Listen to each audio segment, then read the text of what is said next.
The snow came down like it wanted to bury the city alive. By 11:47 p.m., Boston streets were nearly empty except for the black man in the tailored overcoat, who was just trying to get home. Malcolm Pierce had defended murderers, politicians, and even the occasional priest. But he'd never imagined he'd be the one sitting in the defendant's chair. Tonight wasn't a trial, though. Tonight was something worse because there were no juries in holding cells. Only locks. And people who made decisions they'd never have to answer for. The patrol car's lights reflected off the frozen asphalt as two officers shoved him forward, his shoes slipping on the icy pavement. The cuffs bit into his wrists. Somewhere between the sting of metal and the howl of the wind, Malcolm realized this wasn't just an arrest. It was an execution, quiet, procedural, and designed to erase him without leaving a mark. Inside the station, the air reeked of stale coffee and cold sweat. A tired-looking officer typed lazily behind the booking desk while the arresting cop O'Reilly, his badge gleaming like he'd polished it just to ruin someone's night, recited the official story. Drunk driving, resisting arrest, disorderly conduct. Every word a lie. Malcolm could have laughed if it weren't so dangerous. He hadn't had a drink all night. He hadn't resisted unless you counted asking, "Why are you stopping me?" as a felony now. From the far corner of the room, a man in an expensive wool coat stood half in shadow. Mayor Thomas Harkins, Boston's proud man of the people. Smiling face on every campaign flyer, looked at Malcolm like he was staring at a problem, not a person. And Malcolm knew in that instant. This wasn't random. It was political. 6 hours earlier, Malcolm had been sitting in his office, sipping burnt coffee, going through a case file on a housing discrimination lawsuit. His client was a young Latina mother evicted without notice from a building owned by a developer with deep political ties. Those ties, Malcolm discovered, led directly to Mayor Harkins. He'd been warned quietly, and Twisito dropped the case. He didn't. So now here he was, his fingertips numb from the cold, the edges of his dignity fraying with each passing minute. "You're making a mistake," Malcolm said, his voice steady. O'Reilly smirked without looking up from his paperwork. "Nah, you are." Malcolm caught the subtle exchange between O'Reilly and the desk sergeant, two men who'd been doing this long enough to know the power of paper. They were building a narrative, one form at a time. In the morning, it would read like truth. Outside, the blizzard roared, coating the city in white silence. Inside, the noise was quieter, deadlier. The sound of pens scratching, keys clacking, the hum of fluorescent lights above. And then, the voice. "Let him cool off in the holding cell," Harkins said, stepping forward just enough for Malcolm to see the tired lines around his eyes. "We'll sort this out in the morning." The mayor didn't have to say what they both knew. By morning, the press would hear one version of the story. His version. Malcolm's career, his credibility, his years of building a reputation brick by brick, feed all be snowed under. The holding cell was colder than the street. Malcolm sat on the hard bench, the metal seeping into his bones. The walls were thick, but not thick enough to block the sound of a man in the next cell coughing deep, wet, and unending. He closed his eyes, replaying the last few weeks in his mind. The warnings, the silent phone calls, the way certain city officials suddenly stopped returning his messages. All roads led to the same truth. The lawsuit had put him in someone's crosshairs. And now, someone had pulled the trigger.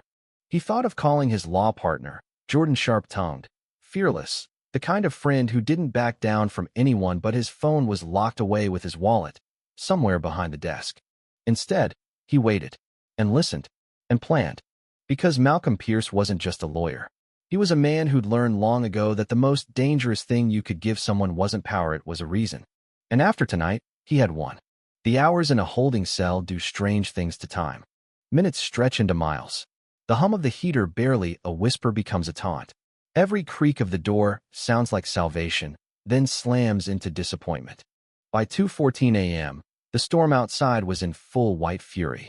The police station windows rattled under the wind's fists. In Boston, people talked about blizzards like living things, hungry things. Tonight, it felt like the snow wanted in. Footsteps approached. The heavy steel door opened, letting in a burst of colder air from the hallway. Officer O'Reilly stepped inside, not with the swagger he'd shown earlier, but with the deliberate slowness of someone about to deliver bad news and enjoying it. "Up," he said. Malcolm didn't move. "Why?" Because you're making a phone call. Mayor's orders. Malcolm raised an eyebrow. That was odd. If Harkins wanted him buried until morning, why the sudden generosity?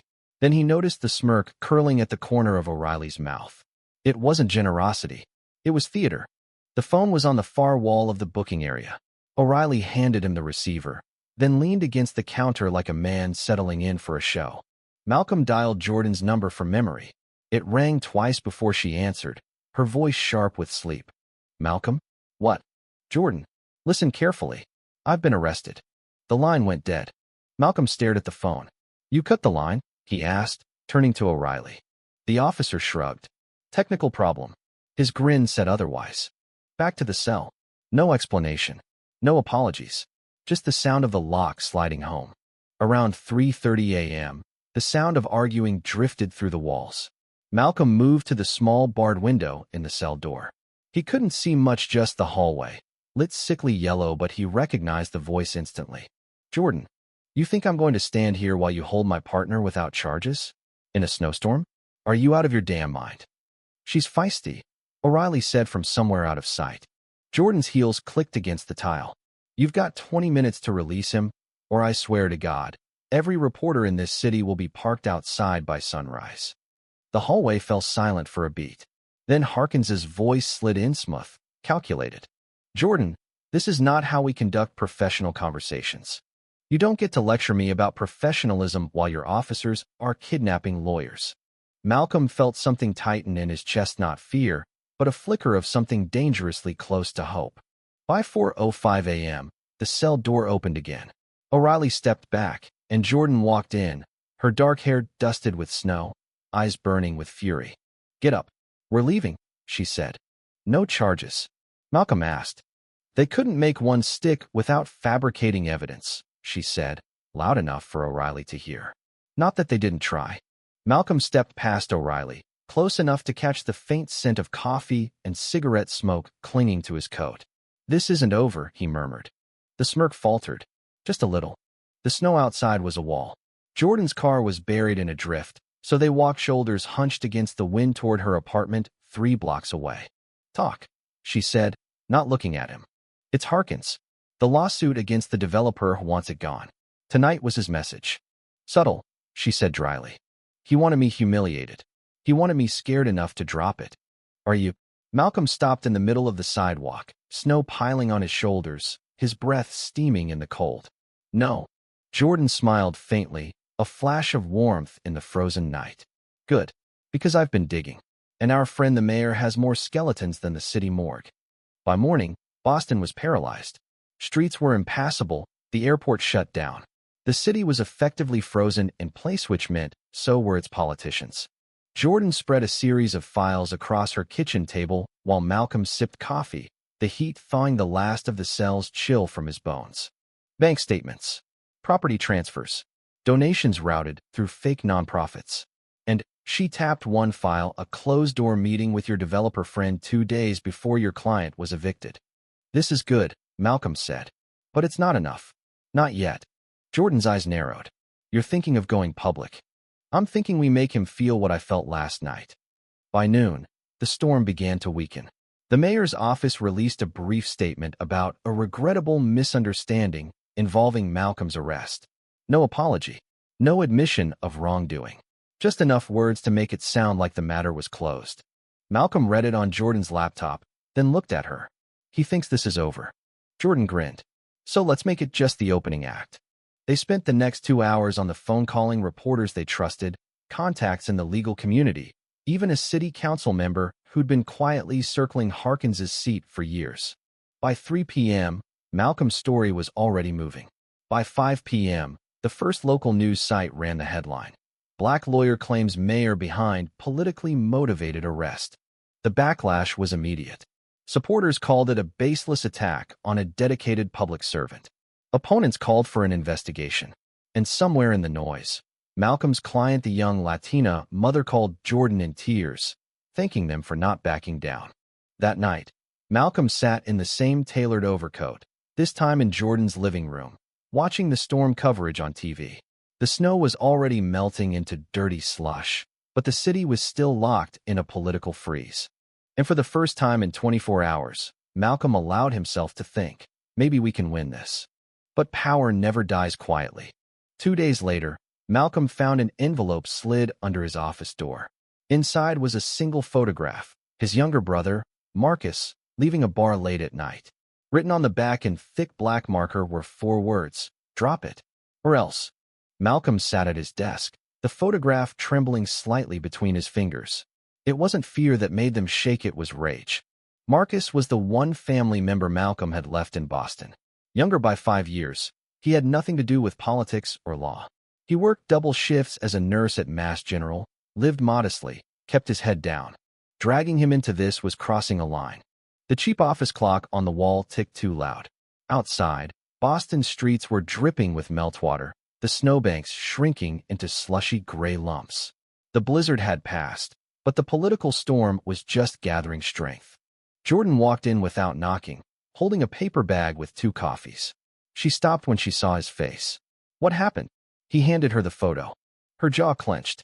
"They're not even pretending anymore." "They want me scared," Malcolm said, his voice low. "They want me to think about Marcus every time I open my mouth." Jordan set the coffees down with a thud. "So what's the play? We back off. Let 'em win." Malcolm looked at her sharply. "Do you think I've come this far to back off?" "I think," Jordan said carefully, "that they're showing you they'll go beyond ruining your career. They're telling you they'll ruin lives." That afternoon, Malcolm met Marcus at a small diner on Dorchester Avenue. Marcus was still in his scrubs, his tired eyes blinking against the fluorescent lights. "You got something you want to tell me?" Marcus asked, sliding into the booth. Malcolm hesitated. "You've been followed." Marcus frowned. "Followed? What?"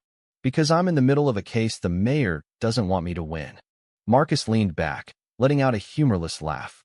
"Jesus, Mal, you couldn't just stick to the easy cases?" "I can't drop it." "I didn't say you should. Just be careful. I can handle myself." Malcolm studied his brother's face. Marcus was tough, but he wasn't part of this world of shadow politics, the threats, the quiet power plays. "I'll make sure they never touch you," Malcolm said. "Don't make promises you can't keep," Marcus replied, but his voice was softer now. That night, Malcolm received a call from an unknown number. "You're making a mistake," the voice said. It was male, deep, and deliberate. "You think you're hurting Harkins, but you're poking at something bigger. Step back, and you walk away alive. Keep going," and the caller didn't finish the sentence. Malcolm didn't hang up.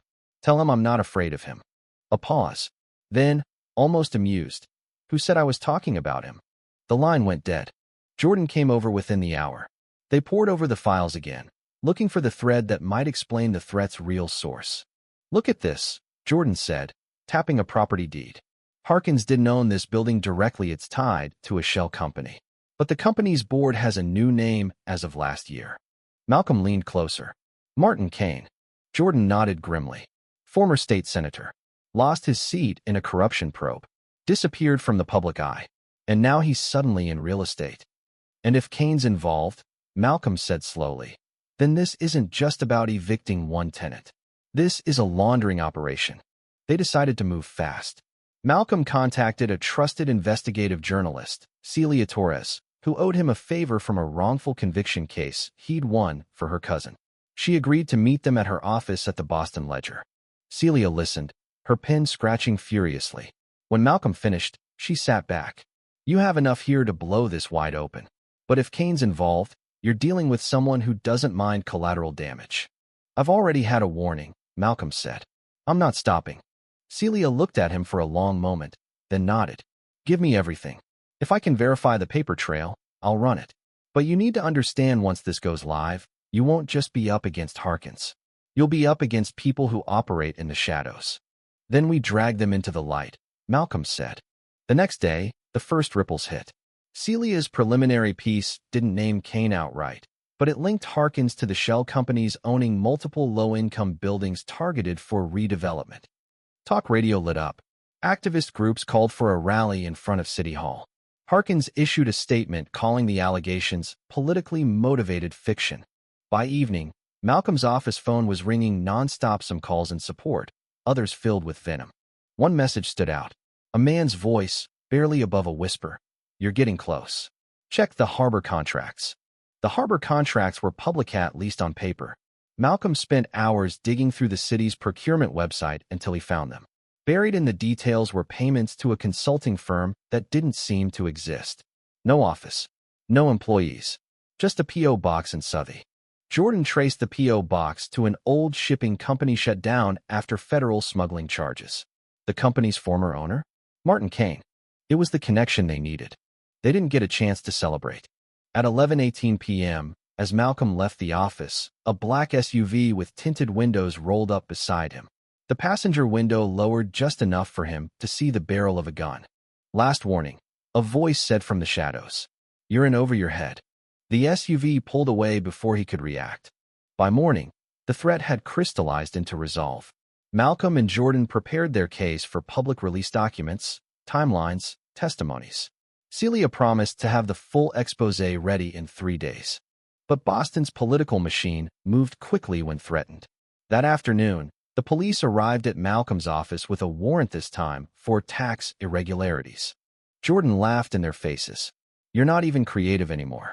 The officers seized his computer and several case files, but the real evidence, the Kane connection, was already copied and hidden. 2 nights later, the rally outside City Hall drew hundreds despite the icy wind. Malcolm stood at the edge of the crowd, hood up, watching as speakers condemned the evictions, the arrests, the corruption. When the microphone was passed to him, he stepped forward. His voice was calm, but it carried. They tried to silence me. They put me in a cell. They threatened my family. And now I'm telling you, this is bigger than me. This is about every person who's been pushed out of their home because someone richer decided they could take it. The crowd roared. Cameras flashed. Somewhere inside City Hall, Malcolm knew Harkins was watching. Late that night, Malcolm received a text from an unknown number. Nice speech. Enjoy your victory lap while it lasts. He stared at it for a moment, then deleted it. Victory wasn't here yet, but it was coming. The morning of the expose felt different. The air was crisp, cold, and sharp, like the city itself was holding its breath. Malcolm woke before sunrise, made coffee he barely touched, and sat by the window of his apartment, watching Boston's skyline glow faintly in the first light. Celia's article was set to drop at 8 a.m. sharp. She'd spent the last 72 hours buried in records, interviewing tenants, cross-checking shell company filings, and verifying every detail. If even one thing was wrong, Harkins would use it to destroy them. At 7:58, Malcolm's phone buzzed. A text from Celia. It's live. The headline hit like a hammer. Mayor Harkins linked to a legal real estate scheme with disgraced former Senator Martin Kane. The body of the piece laid out everything: property deeds, falsified consulting contracts, offshore bank transfers. There was even a section on the political retaliation against Malcolm, naming his wrongful arrest during the blizzard. By 9:15, it was the lead story on every Boston news channel. Reporters swarmed City Hall. Protesters gathered with signs reading "Justice for Tenants" and "End the Corruption." Inside his office, Mayor Harkins looked like a man who'd just been handed his own obituary. He called a press conference for noon, his voice on the phone sharp and clipped. Malcolm and Jordan watched it unfold on a small TV in their office. Harkins stood behind a podium, jaw tight, flanked by 2 grim-looking aides. These allegations are false, he said. They are politically motivated attacks from individuals who oppose my administration's efforts to improve Boston's housing market. But his voice lacked conviction. His eyes darted off camera. And in the era of instant analysis, the damage was already done. Clips of him avoiding direct questions spread online within minutes. The next blow came from the state attorney general's office. By late afternoon, they announced a formal investigation into Harkins's financial dealings, as well as Martin Kane's business network. That night, the local NBC affiliate aired security footage from Malcolm's arrest, footage that showed him calm and compliant, directly contradicting the police report. The clip went viral. By morning, 3 city council members had called for Harkins's resignation. Harkins fought back the only way men like him knew how: be going lower. An anonymous smear campaign flooded social media, accusing Malcolm of everything from bribery to fabricated lawsuits. Jordan slammed her laptop shut after reading the 3rd fake witness post. They're desperate. That means we've got them, Malcolm said quietly. 3 days later, Marcus called. Mal, you'd better get down here. He was standing outside the same diner they'd met at before, holding a manila envelope someone had slipped under the door at his apartment building. Inside were photographs, grainy surveillance shots off Harkins and Kane meeting at a waterfront warehouse. The timestamps were recent. "Who sent these?" Malcolm asked. "No name. Just dropped off." Jordan examined the photos, her eyes narrowing. "This is it. This is where they're hiding the paperwork they haven't filed. If we can get inside." Malcolm cut her off. "We're not breaking into a warehouse." "Then we get someone with a badge to do it," she countered. The next move was risky. Malcolm went directly to the state AG's lead investigator, a no-nonsense woman named Claire Benton. He laid out everything: photos, contracts, Kane's ownership trail, and the threats. Benton didn't waste words. "If we find what you say is in that warehouse, it's over for both of them." 2 nights later, a warrant was executed. The raid turned up boxes of financial ledgers, signed agreements, and even internal memos spelling out how tenants were to be relocated to make way for redevelopment. The press pounced. Kane was arrested, first hauled out of his Beacon Hill townhouse in handcuffs. Harkins followed a day later, the image of him being led into a cruiser replayed on every channel. Malcolm didn't celebrate right away. He knew how slippery powerful men could be. But when the indictments were announced, racketeering, conspiracy, fraud, let himself exhale for the first time in weeks. The mayor's resignation came with a pitiful televised statement about wanting to spare the city further distraction. No apology, no acknowledgement of the lives he'd upended. But his political career was dead. The aftermath wasn't neat. It never was. Kane's trial loomed. Harkins was out on bail, still proclaiming his innocence. But the housing lawsuit moved forward, and Malcolm's client finally had a real chance at justice. One evening, Malcolm walked past City Hall. The protest signs were gone. The snow had melted into gritty puddles. He paused at the steps, looking up at the darkened windows. Jordan joined him, holding 2 cups of coffee. "Feels different now, doesn't it?" "Yeah," Malcolm said. "Like maybe the city's breathing again." She handed him a cup. "So what's next?" Malcolm smiled faintly. "We keep going. Until they stop thinking they can get away with it." A week later, Marcus came by his office. He dropped a small cardboard box on the desk. Inside were the handcuffs the police had used on Malcolm that night in the blizzard, returned as evidence no longer needed. "You want me to throw them out?" Marcus asked. Malcolm shook his head. "No. Let's keep them. Reminders are useful." Months later, the city had moved on to new headlines, new scandals. But in certain circles, people still whispered about the night a black lawyer was arrested in the snow and how that moment cracked open the walls around Boston's most protected power players. For Malcolm, it wasn't just about winning a case or taking down a mayor. It was about proving, in the coldest night of the year, that some storms can be survived and that sometimes they can be turned against the people who started them. The morning of the verdict in Kane's trial, Malcolm stood in the courthouse lobby, sunlight streaming through the high windows. Kane was found guilty on all counts. Harkins's trial was next. As Malcolm stepped outside into the crisp air, a reporter asked if he had any comment. "Yeah," he said, buttoning his coat. "Tell them winter doesn't last forever." He walked away, the city alive around him, the wind at his back. Thank you for listening. If you find it interesting, please like and subscribe to follow the next stories.